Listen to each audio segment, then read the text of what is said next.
कुठलाच पार्ट वाढत नाही.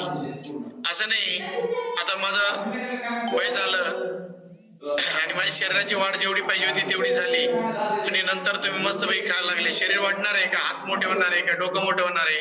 नाही, निश्चित मोठं होणार आहे, पण ते फॅटमुळे होणार आहे. आणि एकदा शरीरामध्ये तुमच्या फॅट आलं, शरीरामध्ये कोलेस्ट्रॉल जमा व्हायला लागलं, तर निश्चित तुमचं ब्लड हे घट्ट होणार आहे आणि ब्लड घट्ट झालं तर ब्लड सर्क्युलेशन व्यवस्थित होणार नाही आणि ब्लड सर्क्युलेशन व्यवस्थित नाही झालं तर हार्ट अटॅक, पॅरालाइज सारख्या आजारांना तुम्हाला समोर जावं लागतं. त्यासाठी एकच पर्याय त्याला एकच पर्याय आहे, सकाळी उठणे, व्यायाम करणे, आहार खाणे, चांगला आहार खाणे, डाएट फॉलो करणे, एवढाच पर्याय, दुसरा काही पर्याय नाही. यस. आणि शरीरामध्ये आलेली घाण ही घामाद्वारे पिळून बाहेर काढणे, एकमेव पर्याय, दुसरा काही नाही.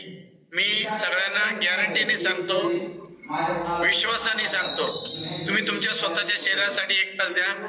आयुष्यात तुम्हाला कुठला आजार, काय कुठलाही आजार टच करण्याची सुद्धा हिंमत राहणार नाही. स्वतःच्या मनाला विचारा, मी सकाळी उठतो 1 तास आणि एवढा घाम गाळतो, एवढा घाम गाळून मला कुठला माझ्या शरीराला मध्ये आजार येऊ शकतो का? स्वतःच्या मनाला विचारा.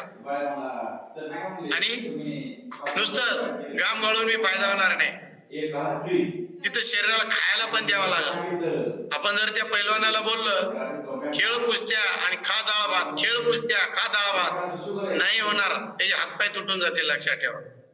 व्यायाम केला की त्याच्यानंतर तुमच्या बॉडीला सकस आहार देणं खूप गरजेचं असतं. सकस आहार दिला तर तुमची बॉडी चांगलं काम करते. नाही आहार दिला, तुमच्या बॉडीला खुराक नाही दिलं तर बॉडी लूज पडायला लागते. सरांचा अनुभव ऐकला तुम्ही. प्रॉपर सकस आहार नसता घेतला तर त्यांची बॉडी रिकव्हर झाली नसती. प्रॉपर आहार घेतला, प्रत्येक पार्ट त्यांचे काम करू लागले परत, तर सगळ्यांचं तसंच होणार आहे. प्रत्येक पार्ट रिटर्न काम करू लागणार आहे.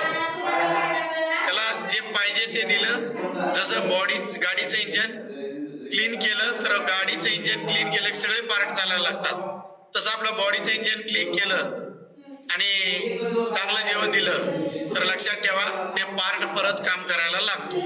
तो पार्ट परत ऑटोमॅटिक रिपेअर होतो. यस. त्यासाठी व्यायाम करणं खूप गरजेचं आहे. प्रॉपर सकस आहार घेणं गरजेचं आहे. कोणचं मार्गदर्शन घेणं गरजेचं आहे. यस.